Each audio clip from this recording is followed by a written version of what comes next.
So all of us are familiar with these terms: sterilization, disinfection, and decontamination or sanitization. So let us see what is the difference between these. Sterilization is the process by which most of the microorganisms, including viable spores, are destroyed from an article, surface, or medium. And disinfection is a process by which all the pathogenic microorganisms are removed except the spores. Decontamination or sanitization is a process of reduction of pathogenic microorganisms to a level at which the items are considered safe to handle without any PPE. So the efficacy of each of these methods is expressed in terms of log reduction. Log reduction is the reduction of microbial loads. So the higher the log reduction, the better is the method of disinfection. So we can see here that by sterilization we can achieve a log reduction of 10 to the power 6. By disinfection, 10 to the power 3 log colony forming units, and by decontamination it is 10 to the power 1 log colony forming units. So log reductions convey how effective a product or a disinfectant is at reducing pathogens. The efficacy of a product can be tested in the microbiology laboratories. So if we see here, if we take a control sample which contains about 10 to the power 6 micro colony forming units of an organism, and if we apply a disinfectant for the desired time, and at the end of the contact period, if we take a colony count, as in this example, suppose it is 10 to the power 3, then the difference between the colony counts in the control sample and the product sample gives us the log reduction. So here it is 10 to the power 6 minus 10 to the power 3, which is 10 to the power 3 log reduction value. So if you can see in this table, as the log reduction increases, the efficacy of the disinfectant increases, and the percentage reduction of the microorganisms increases. Like by log 1 reduction, if there is a reduction of microbial counts by 90%, then by log 6 reduction we can achieve 99.9999% reduction of microorganisms. So with this basic introduction, I would like to go into decontamination and disinfection with respect to COVID times, and I'll be discussing it under the following headings. So a very brief introduction about these coronaviruses. They are a large family of viruses which cause a range of illness from mild flu to severe acute respiratory syndrome, and the SARS-CoV-2 or the novel coronavirus is a new strain of the virus which is similar to the previous SARS virus and has caused the present pandemic. The main routes of transmission is by droplet spread. In healthcare settings, spread of the infection by fomites like contaminated objects or surfaces is significant, but there is not much evidence to say that the infection spreads through fomites in community or outside healthcare settings. And still we don't have any clear guidelines from CDC or WHO to say if there is any aerosol spread of this organism, whether it's an airborne spread. The virus is fortunately an enveloped virus with a very fragile outer lipid envelope, making it susceptible to most of the commonly used disinfectants. And there are many studies to suggest that the virus persists on different surfaces for different time periods. It may stay on certain surfaces even up to 10 days. So this slide shows the various environmental surfaces that could be contaminated with the COVID-19 virus in the healthcare settings and in the non-healthcare settings, so which need thorough cleaning and disinfection. In healthcare settings, the housekeeping areas must be first categorized, be it whether COVID or non-COVID areas, into high-risk areas, moderate areas, and low-risk areas. High-risk areas are the critical areas generally like the OTs, ICUs, isolations, HDUs, post-op wards, transplant units, cath lab, endoscopy suites, dialysis, blood bank, mortuary, and the CSST. Moderate areas include the IP wards and OPDs. Low-risk areas are generally the administrative areas. So depending on this, the frequency of the cleaning also needs to be decided. Like all the high-risk areas, it will be shift-wise, about 3 times in a day. Moderate areas can be cleaned once or twice in a day, and low risk areas once a day. And the cleaning equipment as well as the mops used for cleaning these areas should all be color coded and dedicated to these areas. They should not be used in other areas to prevent transmission of infections. So this is with reference to COVID areas. There may be screening, triage, sample collection area, or the RT-PCR lab, or the IP isolation wards, or the outpatient rooms, floors, corridors, and patient washrooms. So most of the areas in COVID areas require shift-wise cleaning, at least 3 times a day. Outpatient unit, cleaning of the high-touch surfaces like the door handles or the knobs, patient couches, tables, surfaces should be cleaned every time the patient enters in and comes out. Corridors, once a day cleaning may be enough. And for washrooms, if it is a patient's private washroom, twice a day cleaning is required. In OPD areas, like if shared toilets are there, then at least 3 times a day, or depending on the patient load, we should say. So high touch areas. High touch areas means these are the most frequently touched areas and which are highly contaminated with the hospital pathogens or the COVID-19 virus. These include the bed rails, bed frames, movable lamps, tray table, bedside table, door handles, IV poles, wall area around the toilets, curtains, mobiles and telephones, computer, mouse and keyboards, lift buttons, handrails of staircases. So cleaning checklist should be maintained for all these areas to ensure that proper cleaning is done by the housekeeping staff. So this is the terminal cleaning checklist. Terminal cleaning should be done whenever a patient is discharged or after any death. This is the daily cleaning checklist that we use in our hospital. This is the weekly cleaning checklist and washroom cleaning checklist. Cleaning is a very essential step in any disinfection process, before any disinfection process, because no disinfectant is effective without proper cleaning. Disinfectant does not act in the presence of any dirt, dust or organic matter. So thorough surface cleaning is very, very important. And disinfectant should be used at the right concentration and allowed to act for the required contact time, which is critical for effective surface disinfection.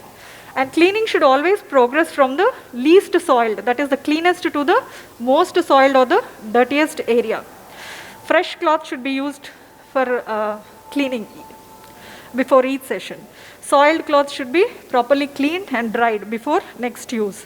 And there should be clear SOPs written, and staff should be trained, the housekeeping staff, at the time of induction, as well as periodical training should be given regarding all the cleaning protocols, the dilution protocols, the equipment to be used, frequency of cleaning, etc.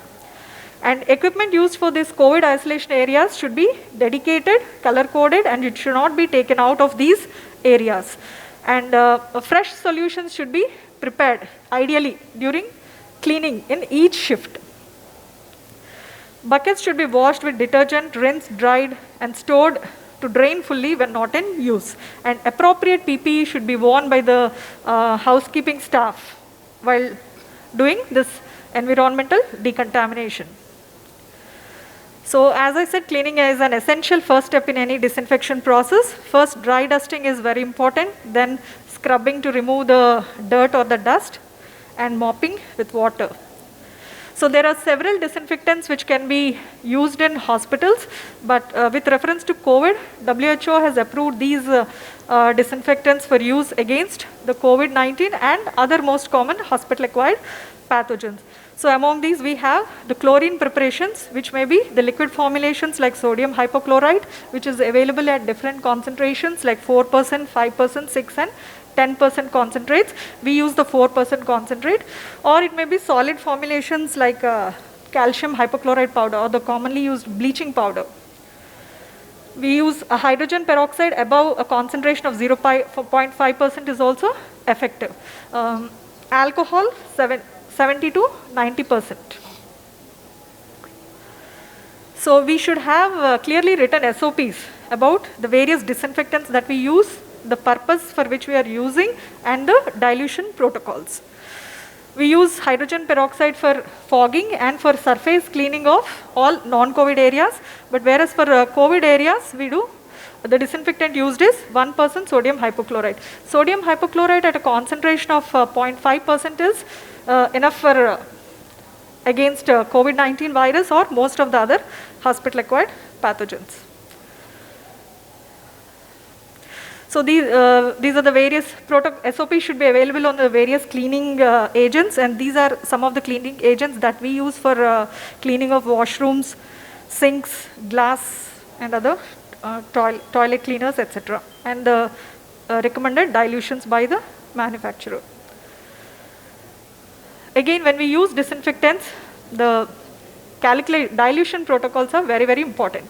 Like so, this is one simple calculation for sodium hypochlorite dilutions. So if you can see here for liquid preparations, there is a formula given, and I will give you an example as well. For example, you want to prepare 1% hypochlorite, sodium hypochlorite. Then in the numerator, percent chlorine in liquid sodium hypochlorite is what is the preparation available with you. Suppose we are using 4% concentrate, then the numerator will be 4 by the dilution which you want, like 4 by 1. Minus 1. We don't use any solid formulations in our hospital, but in case if you want to use bleaching powder, then this is the formula given to calculate the weight. And now regarding spraying disinfectants and other non-touch methods, spraying, fogging, fumigation and misting is not at all recommended for COVID-19 even as per WHO guidelines. This is because one thing is without thorough surface cleaning, spraying or fumigation or fogging is not effective. As I said, in the presence of dirt or dust, no disinfectant is effective. Also, it is effective even if thorough cleaning was done. It may not cover all the areas of the room. So it may not be able to remove the contaminants in the areas which have not been covered by fogging. So it is not 100% effective.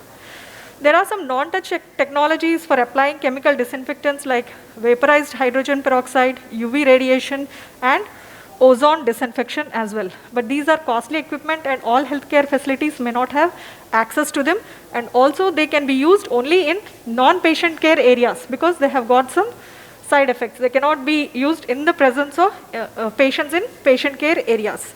So they may be supplementary but not a replacement for manual cleaning methods. So these are the various non-touch methods and spraying methods, fogging and UV radiation and ozone disinfectors. Again, spraying individuals with disinfectants in tunnels, cabinet or chamber is not at all recommended under any circumstances because there is no scientific evidence that it is effective method of disinfection. Dilution of chemicals should be very accurate and we cannot exclude human errors. It may cause side effects like respiratory distress or skin irritation, burning of eyes, etc. And when used at lower dilutions, it may not cause any side effects. But then again, efficacy against the coronavirus at this dilution is doubtful. And it may be giving a sense of false security and people may not follow basic things like hand hygiene. After cleaning and disinfection of environmental surfaces, cleaning and disinfection of medical important is another important aspect to prevent any hospital-acquired infections. So we use 1% sodium hypochlorite to clean these medical equipment like bed stands, sputum cups, kidney trays, urinals, drain jars, laryngoscope with blades and suctions, and the frequency of cleaning is as shown here. And alcohol spray can be used to clean mainly the equipments like monitors or stethoscope, ECG machine, syringe infusion pump, nebulizers, and again the frequency is as shown here in the slide. Even thermometer, pulse oximeter, glucometer should be cleaned thoroughly after each use with alcohol swab or chlorhexidine 0.5%. So this is what we do in our hospital, cleaning of equipment, syringe pump, monitor, cardiac table, and suction jars is using sodium hypochlorite. They are cleaned suction jars after every use, and even if it's not used for the patient, at least once in a week on Sundays, they are all cleaned and dried. Next, Decontamination and disinfection in virology lab, especially at this COVID times, is very, very important, as it is a highly critical area, and if not proper attention is paid, many of the staff may acquire COVID infection. Safety cabinets are to be cleaned after every use with 1% sodium hypochlorite for 20 minutes, then followed by water. Otherwise, hypochlorite may cause rusting when used on metallic surfaces. So it should be followed by cleaning with water, and then with 70% alcohol and RNA zap to prevent any cross-contamination of samples. And pipettes should also be cleaned after every use with 1% sodium hypochlorite, water, and 70% alcohol. All centrifuges, PCR machines should be cleaned 3 times a day with the same. And daily surface cleaning or floor cleaning should be done 3 times a day with cleaning agents like R2 followed by 1% sodium hypochlorite. Terminal cleaning we usually do every week. So it depends on your sample load. As we have very huge volumes of samples, we are able to do it only once in a week. So this is our virology lab. This is the sample sorting area, where the samples are received and sorted under BSL-2 cabinet. This is the extraction area with negative pressure. These are the extractors, master mix room, template addition room, and the PCR room. And now coming to cleaning, decontamination, and disinfection of operation theatres. So we are not doing any COVID surgeries at the moment because we don't have a dedicated OT or negative pressure. So right now we are not fully geared, so we are not operating. But there should be a protocol in case for any emergency case to be taken up. So there should be a separate OP dedicated for septic cases or COVID cases. And adequate time should be allowed for cleaning in between cases for proper decontamination of the OT. All single-use items to be discarded. Surgical linen should be discarded. Any unused items on the drug tray and airway trolley should be assumed as contaminated and should be discarded after use. All the airway equipment should be sealed in a double ziplocked plastic bag. It must then be removed for decontamination and disinfection. Generally, we don't soak the instruments, metallic instruments, in 1% sodium hypochlorite, but guidelines suggest that for after COVID surgeries, metallic instruments should be soaked in 1% sodium hypochlorite for half an hour and then washed and wiped clean. And the instrument should be put in a metallic box covered with plastic bags, and then the equipment should be sent to CSSD in a dedicated trolley labeled as COVID-19. So once the instruments reach the CSSD, there should be a separate decontamination and a cleaning area for these COVID instruments. COVID and non-COVID instruments should not be mixed again in the decontamination area. Then after decontamination, they can be packed and labeled, then sterilized using steam or ETO, stored in the sterile storage area, and then issued to the respective departments. Next, reprocessing of endoscopes. Ours is a gastro hospital, so we have a lot of endoscopies happening every day. And according to American Society of Gastroenterology, no changes have been recommended to establish reprocessing procedures for endoscopes and accessories. It's the standard bedside pre-cleaning followed by manual cleaning and high-level disinfection in the reprocessing facility should continue. Reprocessing staff should be wearing full PPE and preferably N95 masks. And the agents used for decontamination of these endoscopy suits are the usual ones: sodium hypochlorite 1%, alcohol, and hydrogen peroxide for fogging. No changes are recommended even for terminal cleaning procedures at the end of the day. Next, disinfection of biomedical waste.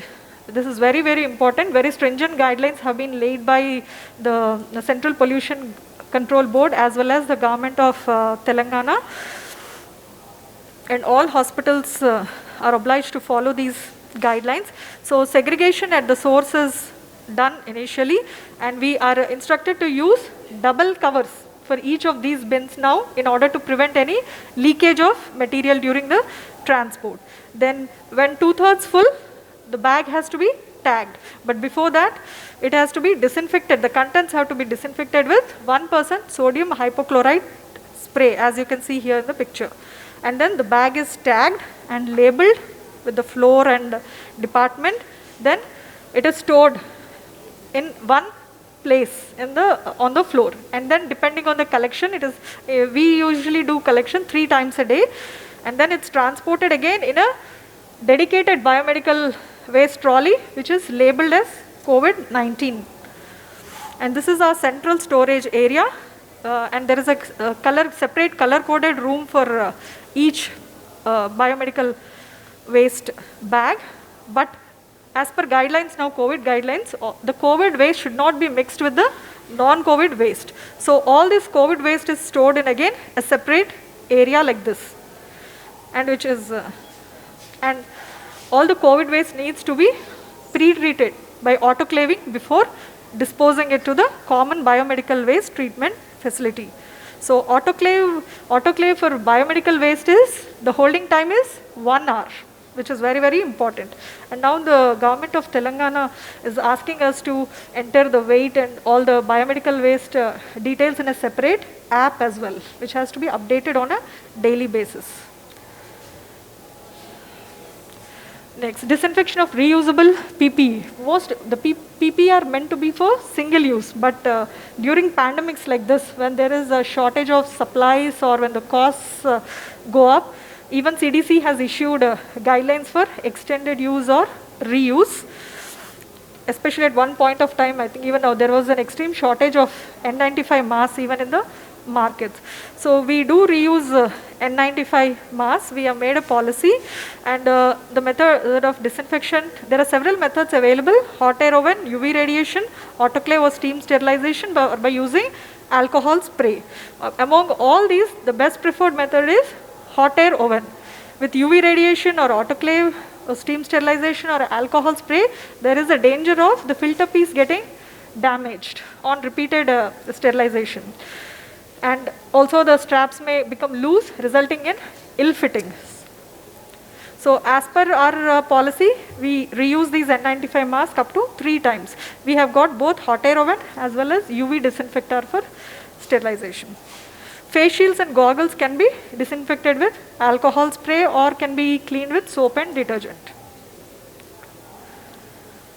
So this is the disinfection protocol for our reusable PPE. In the doffing room, the masks, N95 masks and the face shields are kept in separate tubs provided by the CSSD, and these are then collected at the end of the day by CSSD staff in a separate dedicated trolley, brought to the CSSD, then sterilized by hot air. This is the hot air oven and this is the UV disinfector. And then after sterilization, disinfection, they are packed in steri packs and then again supplied by the CSSD in the donning areas.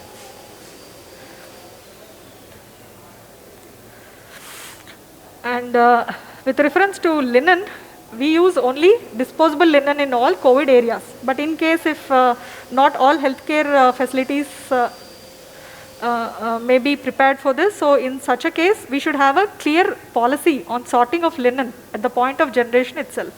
So soiled linen, we should have color coding for different types of linen. Like as we have a policy of yellow color is for soiled linen, dirty linen is green, and clean linen is blue in color. So the soiled linen is packed in bags, labeled, and then sent to the sluice area for disinfection, where it is soaked in 1% hypochlorite, put in the sluice machine, and then outsourced to the laundry. So this is the linen disinfection. So the bags are received from the other areas, soaked in 1% hypochlorite, and then put in the sluice machine. And a register or record of this should be maintained. And the disinfection of lifts is also very important, because when we have so many attenders, visitors, and others coming, we do not know who may be a suspected COVID patient or what. So regular cleaning, disinfection of these lifts is also important. There should be a limited number of people entering the lifts. Lift cleaning is usually with initial cleaning agent. What we use is D7 followed by alcohol spray. And every 1 hour cleaning of lifts happens. If it is difficult, maybe the high touch areas like the buttons can be cleaned every hour, and then the rest of the lift at least 3 times a day. Then disinfection of COVID-19 dead body. After death of a patient, the room should be properly disinfected. Before that, the staff, housekeeping staff, security should don full PPE, perform hand hygiene. All tubes, drains and catheters should be removed from the body. Any puncture holes or wounds should be disinfected with 1% hypochlorite and dressed with impermeable material. All orifices should be closed with cotton which is soaked in 1% hypochlorite. This is the dead body cover. And after removing the body, it should be terminal cleaning just for any infected case, like by using 1% sodium hypochlorite. And in the mortuary, the body should be stored at 4 degrees centigrade, and after removal of the body, again terminal cleaning should be done using 1% hypochlorite. Next, coming to decontamination framework for COVID-19 frontline workers returning home. That is, those who are working in COVID areas. Immediately after entering the hospital, they should change into scrubs and into a pair of hospital shoes on entering the hospital. Wear a cap all the time. Do not wear aprons or overalls. Use a speakerphone as much as possible. Then regularly disinfect phone, pager, badge, ID cards, eyewear, stethoscope and other surfaces. And before going to work, before going home, should remove hospital shoes and scrubs. And if they have performed any aerosolizing procedures, then should have a shower, preferably. Then clean the dashboard, wheel, steering wheel and other high touch surface areas in the car and perform hand hygiene before entry and exit into the car. And should have a shower immediately as soon as they go home. So these are my references. Hope I have covered most of the areas.